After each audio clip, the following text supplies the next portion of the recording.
deste grande livro, Atos dos Apóstolos, de São Lucas, dando os capítulos 27 e 28.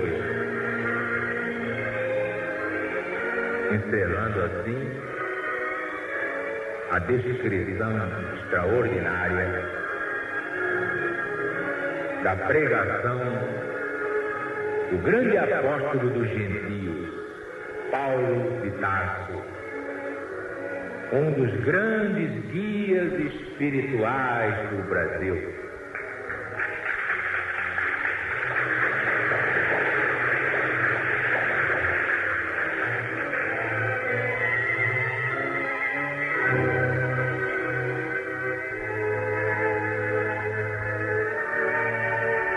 Como fosse determinado que navegássemos para a Itália, entregaram o apóstolo Paulo e alguns outros prisioneiros a um centurião chamado Júlio da coorte Augusta.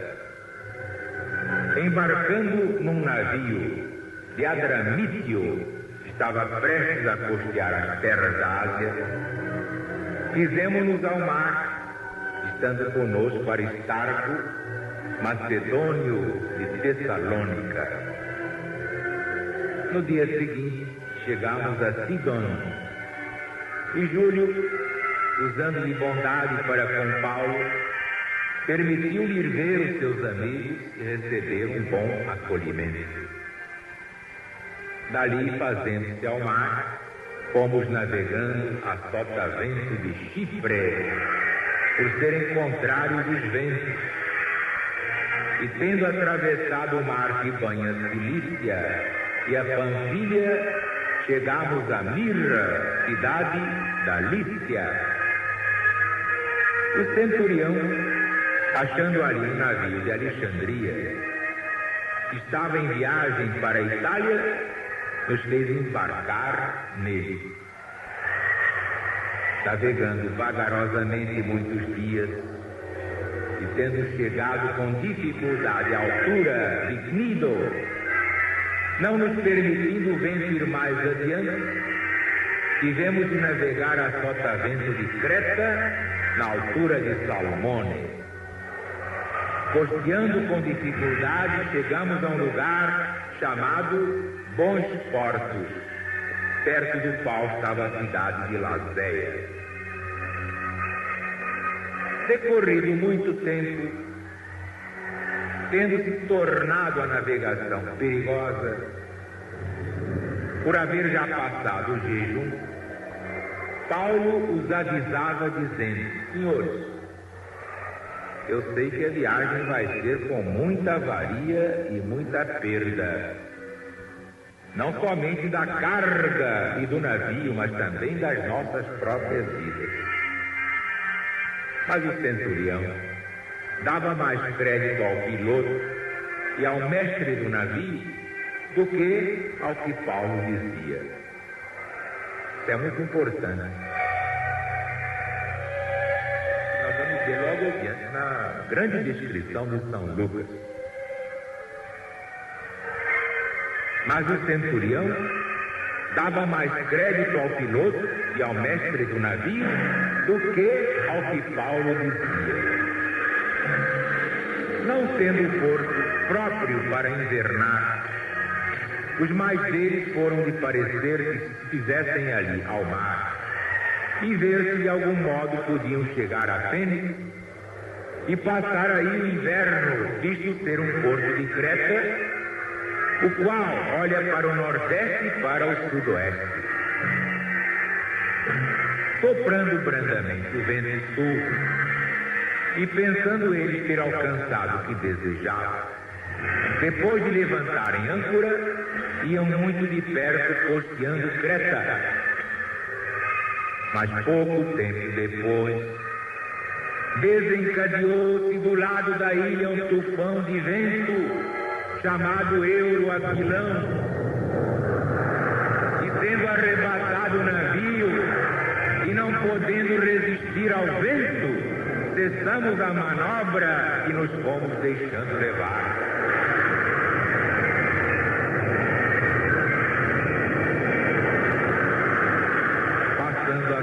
valentes de uma ilhota chamada Clauda, mal pudemos recolher o bote. Tendo-o içado, se valiam de todos os meios, cingindo com cabos do navio, e temendo que dessem na Sirte, arriaram todos os aparelhos, e assim íamos sendo levados pelo vento. Como fôssemos agitados por uma violenta tempestade, no dia seguinte, começaram a lijar a carga ao mar. E ao terceiro dia, nós mesmos lançamos fora os aparelhos do navio. Confirmava-se, portanto, o que tinha predito o apóstolo Paulo. Não era profissional de navegação, mas tinha o senso profético, como tem todos aqueles que são tocados do carisma, que é o dom da graça divina.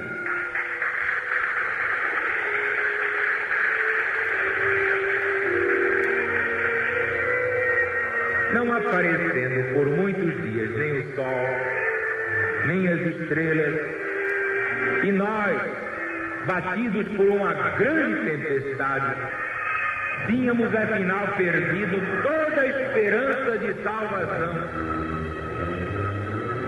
Mas há um poder mais alto.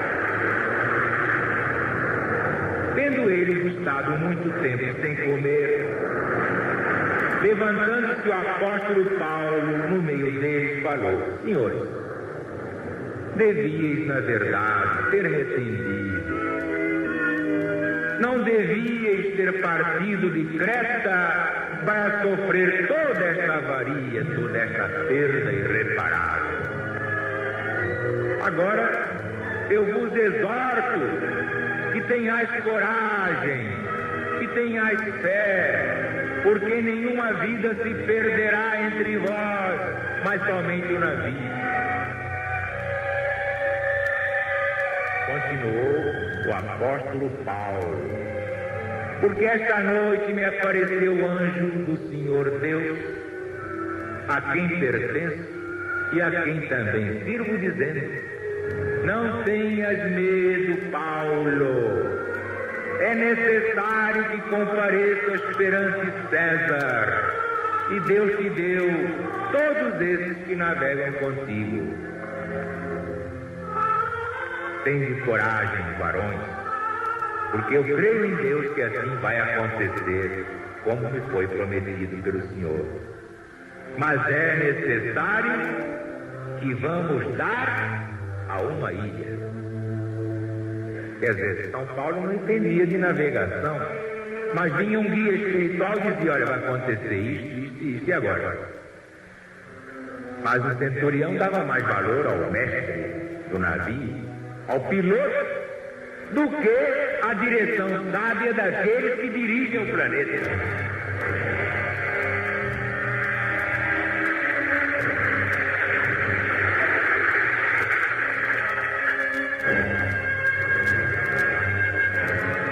Mas agora nós vamos ver um naufrágio. Quando chegou a 14ª noite, sendo nós impelidos de uma banda para outra no mar Adriático, pela meia-noite suspeitaram os marinheiros de que já se avizinhavam da terra. Lançando a sonda, acharam 20 braças. Passando um pouco mais adiante e lançando a sonda outra vez, acharam 15. Temendo que talvez fôssemos dar em praias pedregosas, lançaram da popa 4 âncoras e estavam ansiosos que amanhecesse. Já estavam todos tremebundos. Nessa hora, coragem parece que toma um avião a jato. O camarada fica entregue ao medo. Mas não São Paulo. São Paulo era o único que estava com a cara e a coragem. Procurando os marinheiros fugir do navio e tendo arriado o bote no mar, com o pretexto de irem largar âncoras à proa, disse Paulo ao centurião e aos soldados: se esses não ficarem no navio, não poderei salvar-vos. Então os soldados cortaram as cordas do bote e os deixaram ir. Enquanto amanhecia, rogava o apóstolo Paulo a todos que tomassem alimento, dizendo: irmãos, hoje é o 14º dia em que, esperando, estáis em jejum, sem nada comer. Mas eu vos rogo que comais alguma coisa, porque disso depende a vossa segurança. Pois nenhum de vós perderá um só fio de cabelo da cabeça. Quando alguém sabe o que vem lá, pode falar assim. Tendo dito isto, e tomando o pão, deu graças a Deus na presença de todos. E depois de o partir, começou a comer. Então todos cobraram ânimo e também começaram a comer. É a certeza que vem da existência de Jesus. É o meu caso. O pessoal diz: onde é que vão, Zaruto, buscar essa certeza de que Jesus existe? E se não existir? Nós estamos exatamente como os apóstolos, pouquinho antes da crucificação. Eles diziam bonito: Jesus é uma grande praça. Ele disse que vai ressuscitar ao 3º dia, mas e se não ressuscitar, como é que nós vamos ficar? Mas se Jesus não existir, o que é que vai ser de nós? Não é para rir? Podeis rir.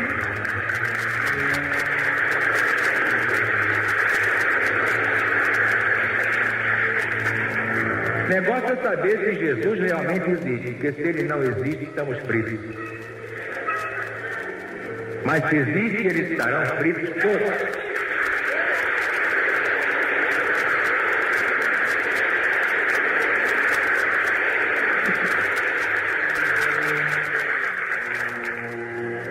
Estavam no navio 276 pessoas ao todo. Saciados com a comida, começaram a aliviar o navio, lançando trigo ao mar.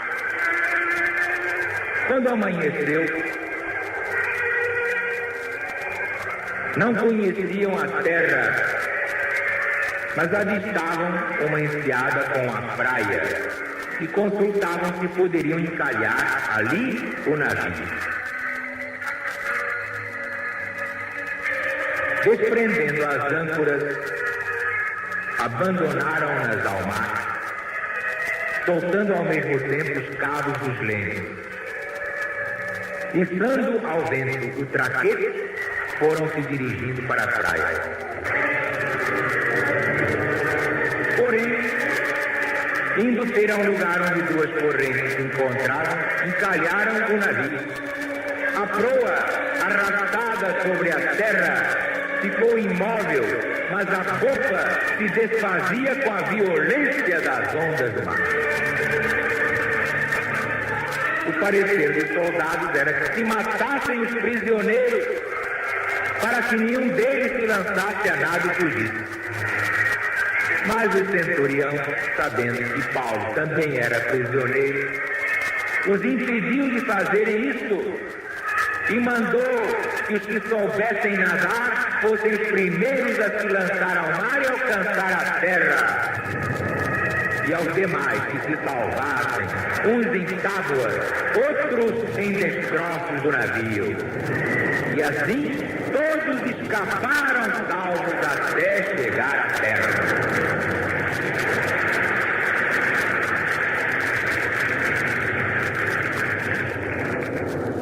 Aí, um homem que não entendia de navegação, não era mestre de navio, não era piloto,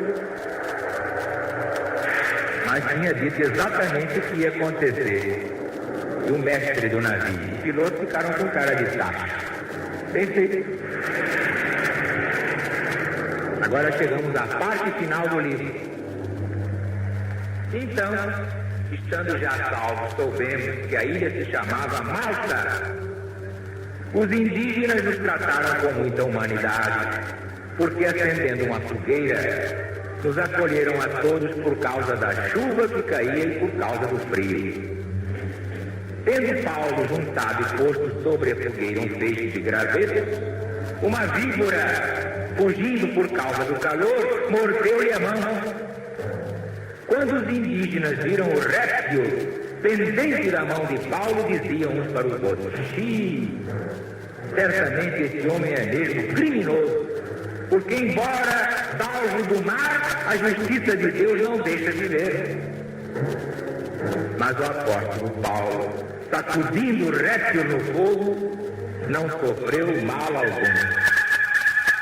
Eles naturalmente esperavam que o apóstolo viesse a inchar ou cair morto de repente.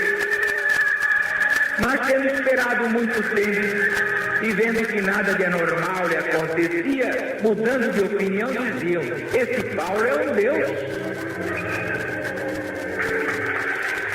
Esse Paulo é um Deus.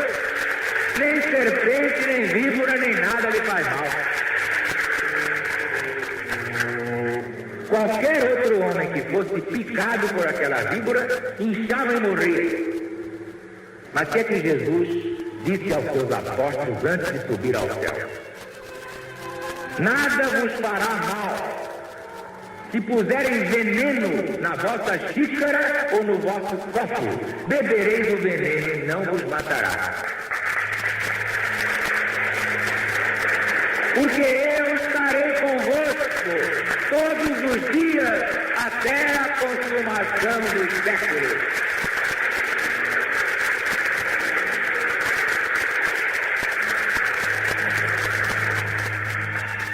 Por isso há uma proteção especial para o emissário até que ele termine a missão. Enquanto ele está no cumprimento do seu apostolado, nenhum mal o abaterá, porque não há poder maior que o poder do Cristo de Deus.